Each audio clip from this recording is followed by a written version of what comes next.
Katika kijiji kimoja mkoani Morogoro, For the Families, tunakutana na story ya kusisimua na yenye kugusa moyo kuhusu mwanamke mmoja shujaa anaitwa Joyce. Bibi Joyce, kama anavyojulikana na wakazi wa kijiji hicho, ni mwanamke anayejipatia heshima kubwa kutokana na ujasiri na moyo wa huruma alionao. Joyce alizaliwa na kukulia katika kijiji hiki. Maisha yamekuwa magumu kwake tangu utotoni, akipambana na changamoto mbalimbali. Hata nikisema mamangu niseme hapa. Nikisema niende nyumbani kwa umri huu, sitaenda kuishi vizuri. Kwani anajitamba, hata ukata nakufa babake alimuona kabisa hivi kwa macho yake. Tena ndo ametoka shuleni, amerudi kama saa hizi ndakakuta babake anafanyaje? Anahangaika. Mtoto namwambia kula chakula, akasema nimeshiba. Toka nje, akasema mimi sitoki. Mtoto kaganda hapo mpaka babake anazima kama moto. Mtoto akaanza kuhanya ndani. "Oh baba, ndo umeniacha. Mimi bado mtoto mdogo. Umeniacha na bibi hivi." Na darasa la 3. Akiwa na umri wa miaka 60, Joyce bado anapambana na mazingira magumu ya kijijini ambapo maji safi na huduma za afya ni adimu.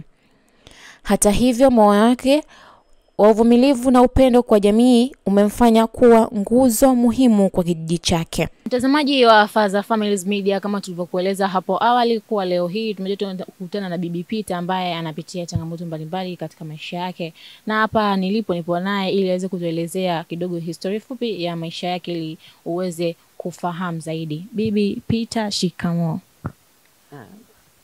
Nitakushikia tu, hata usijali. Bibi, shikamoo. Baba.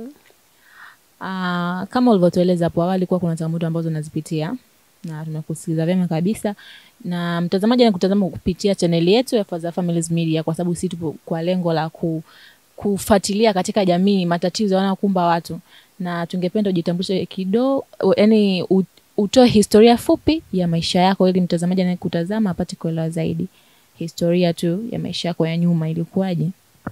Maisha yangu ya nyuma yalikuwa ni mazuri, nilikuwa bado na nguvu, lakini kwa sasa hivi nimeshindwa, nimekuwa ni mtu wa hivi tu wa kuhangaika na msaada. Nasaidiwa tu na watu jamii wanaopita hapa, haya 1 2 3 basi.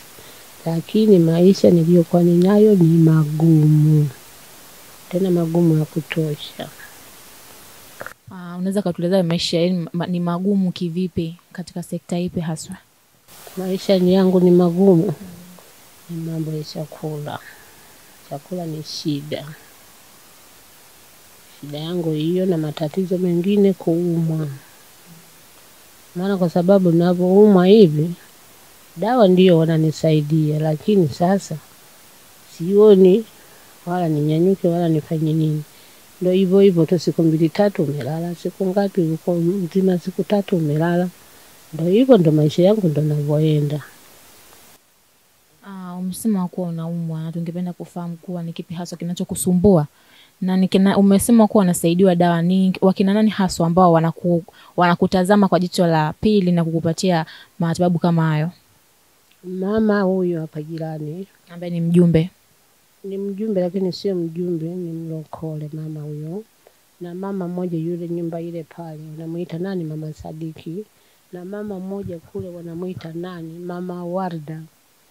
Ndo wako mbioni na mimi katika nyumba hii hapa, na ile pale na yule kule Mama Warda. Bibi, katika historia yako ambayo umetuelezea hapa, hatujaona ukimzungumzia babu, na hapa tulipofika tumekukuta uko peke yako wewe na mjukuu wako. Vipi kuhusiana na mmeo? Mume wangu alivyokufa, na amekufa muda mrefu sana, karibuni sija na miaka mingi. Pole sana. Sijui 3, sio 3. Nifika kwenye 10 na kitu. Naona mtoto wangu